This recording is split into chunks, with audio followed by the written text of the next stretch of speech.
If you've heard about the house hacking strategy, how you can buy a house easily and live for free, this is all very true and it's all very possible. But as someone who's helped many people do this, especially if you're very new to this, I've got 4 things that you need to know about house hacking. So if you don't know what house hacking is, the basic concept is buying a house or a multifamily property, like a duplex, triplex, fourplex, with an FHA loan so that you can put a low down payment. You live in one of the units or rooms, and then you rent out the other units or rooms to offset your mortgage costs. Now, in theory, it's a great strategy, but let's be real, a lot of people make this strategy look a lot easier than it actually is. So let's talk about it. Number 1, what do you need to qualify to house hack? Now, house hacking is the concept, but you're really just buying a house, right? So you need to qualify to buy a house in order to house hack. And the 3 big things that lenders look for are at least 2 years of employment history, a 620 credit score or higher, and a low debt to income ratio. Now, the great thing about house hacking is that your income level doesn't necessarily matter, because you can actually use the potential rental income from the house you buy towards your qualifying income. So if you don't make the most money, you can theoretically qualify for more as long as you hit those other requirements. So income is not a huge factor, but you definitely need the employment history and you definitely need the credit score to buy. Now, you can definitely get a cosigner on board, either a friend or a parent, to co-sign on a house for you and help you get that approval. So to get started and find out if you qualify or what you need to get there, I can definitely connect you with a preferred lender. Just hit my line. My contact information is down below. We'll get you started. But that's the first thing to know. These are the basics to qualify for house hack. Spend some time pulling up your credit report, figuring out what you can do to boost it up if you need to. Get your employment together. Try to lower your debts if you can. These are the small steps you can take to buy a house. Even if you're not going to house hack, you should definitely be doing these things anyway, just to buy a house sooner rather than later. So number 2 thing, you want to decide, what is your strategy? Are you going to buy a single family home? Are you going to buy a duplex, triplex, fourplex? With single family homes, the process would definitely be a little easier and simpler. A lot of times when I help my clients buy a single family home to house hack, they're just renting rooms out to friends. So it's a lot easier than having to find and qualify tenants that you don't know. And a lot of times they'll pitch in for the down payment, they'll share the equity, and it's like an investment that they share together.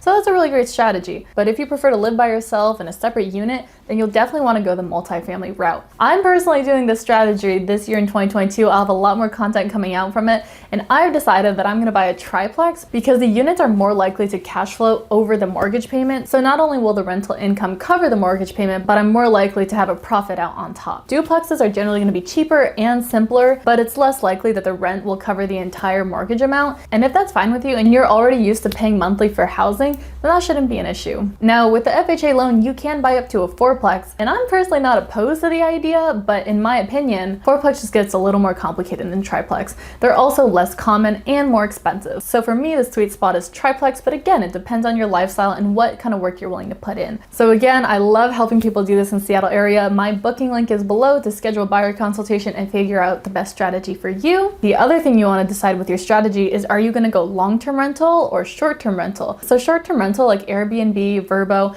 they tend to earn more money, but they can be a little more work. And then long-term rental like doing 1-year leases is going to be more dependable, reliable, and simple, right? So it's a personal preference. Number 3 thing to consider when you're house hacking is your down payment and your monthly payments. So we talked a little bit how different types of houses will cover your monthly payment. By the way, on single family houses, it totally depends on what you rent the rooms out for and what you're paying for your mortgage. So in general, on your down payment, your minimum on a single family house is going to be minimum 3.5% with an FHA loan. And it's about the same on duplexes, but I know that when you go triplex or fourplex, lenders typically want you to put 5% down. So buying like a $600,000 triplex, you should plan to put at least $30,000 down. Plus your closing costs. I honestly always do my best to negotiate the seller paying closing costs. People say it can't be done in this market, but I've been helping my clients all year do it. So it just takes the right property and the right situation. But it is important to be prepared to pay the closing costs in case you don't get them rolled into your loan, in case you don't get the seller to pay for it. And that's about 2% of your sale price. So that's another important thing to save for. And then on your monthly payment, you want to decide, how much are you willing to pay max for your monthly payment? Can you cover the monthly payment when the other units or rooms are vacant? You want to make sure you have reserves for vacancies and maintenance. And then Do you need the rental income to cover the entire mortgage payment? Do you need it to cash flow? Or are you okay with making up the rest of the mortgage payment? These are all important things to decide once you go into this strategy. Top tips here, my favorite tools for evaluating properties and testing out scenarios are the bank rate mortgage calculator to play around with home price, down payment amount, interest rates,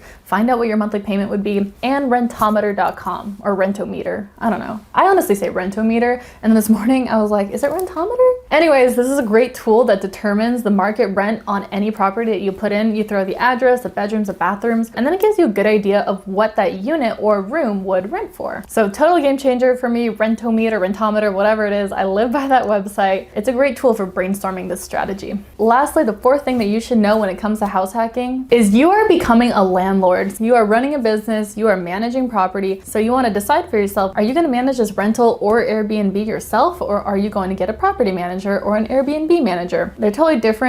In my personal opinion, it is totally worth it to hire a property manager. They only take a percentage of the rent. They find qualified screen tenants for your properties. They deal with maintenance requests, and they just take the whole load off your hands, so you don't even have to feel like you have another job on top of the job you probably already have. A property manager just makes the whole process easier, but if you do decide to self-manage, just know it's going to take a large chunk of your time. It might cost you more in terms of time than it does to just pay a property manager. So that's all I'd say on that. So those are my 4 things that you need to know before you start house hacking. Hopefully you found this useful. Definitely do your research. I'm going to drop some links below that I like to use when I analyze properties and decide how the whole monthly payment's going to work. Get on Zillow. There's a multifamily search button that you can find all the multifamily properties in your area currently for sale, or get a local realtor like myself to put you on a custom search so that you see the multifamily properties as soon as they come to market, and go check them out. Throw the price into the bank rate mortgage calculator, find out what the rent on the other units is going to be, and see how those numbers play out. So thanks so much for watching this video. Again, my name is Baina.